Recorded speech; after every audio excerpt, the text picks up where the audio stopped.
Good afternoon. I am your news reporter, Jeanette Morandi, reporting live from your local Montreal news station. Today we have some very special news. Hold on to your horses because we have just made a recent discovery on Greenbottle Street. Mark Girondin was the one who originally discovered it back a few years ago and never told anyone. He kept the secret all to himself like he was muted. However, last Friday, that's when the big secret was spilled. It has been heard the street was forgotten until Mark Girondin found a hidden index card, stuck between the top and bottom at the back of a drawer.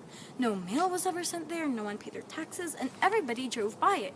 The street's shape is like an actual bottle. How crazy! No wonder why it's called Greenbottle Street. For years, no one ever knew about this so-called street, like it didn't exist, like it was a deserted island, until that very day Mark found the index card.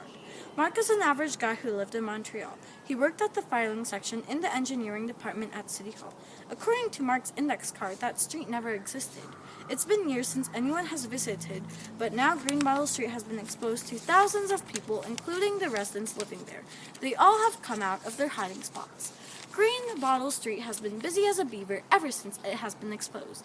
Sarah Truesdale, a resident that lived there, recently spit out her story in front of everyone. Here she is now, live, telling the tale to everybody of what really happened. I've been living in this street for over 20 years. I was shocked when people found out about it. Greenbottle Street has been forgotten for many years. During that time, I met Mark Girondin, a most fabulous man. Yes, he reminds me of my nephew. He actually decided to move in with me, as he told me he didn't like it at his place that much. Greenbottle Street is a very small place, but it's my home and I love it. Michael Flanagan, who lives at number 4, was the one who decided to build that gate to keep everyone out of our beloved street. Tell us how you feel when your street was discovered and revealed to the public. I was very shocked indeed. I never knew the street would be discovered. It's been hidden for many years. The only person who has found out about it, except for us already living there, was Mark Girondin. Now that our street has been exposed, how will we pay all our taxes and bills? Telling us your story, we will now be interviewing Mark and his side of his perspective. Thank you very much, Jeanette. It is an honor being here. I was just in the middle of looking through my files, and then whoosh! That's when I found it, the index card that led to Greenbottle Street. I questioned it for a while, but the very next day I decided to go find it. It was then that I found Sarah Truesdale. I've been living in Greenbottle Street ever since that day I met her. The trees danced in the wind that very day it happened. I was very happy to be living in Greenbottle Street.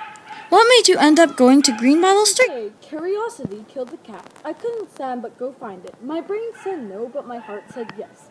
I am very happy I did end up going, but the street has now been discovered. Poor old Sarah Truesdale and her remaining friends have to pay all of those taxes and bills. What a tragedy. It's like being stuck in the depths of the ocean. How did Greenbottle Street end up getting discovered? Well, remember that index card? I tore it apart like I was ripping out all of the sanity and threw it in Miss Truesdale's watering can, just as I followed her into her house.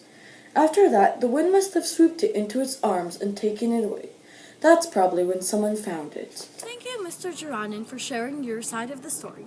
It was a pleasure having you here. That was Miss Truesdale's and Mr. Girondin's stories. Having heard a lot from them, my personal opinion is that Mark Girondin probably shouldn't have been so careless and ignorant as dirt. Now the poor old residents of Greenbottle Street have to pay all those taxes and bills they never paid. That must be worth more than a fortune. Anyways, folks, that's all for today's news. This is Jeanette Morandi signing off.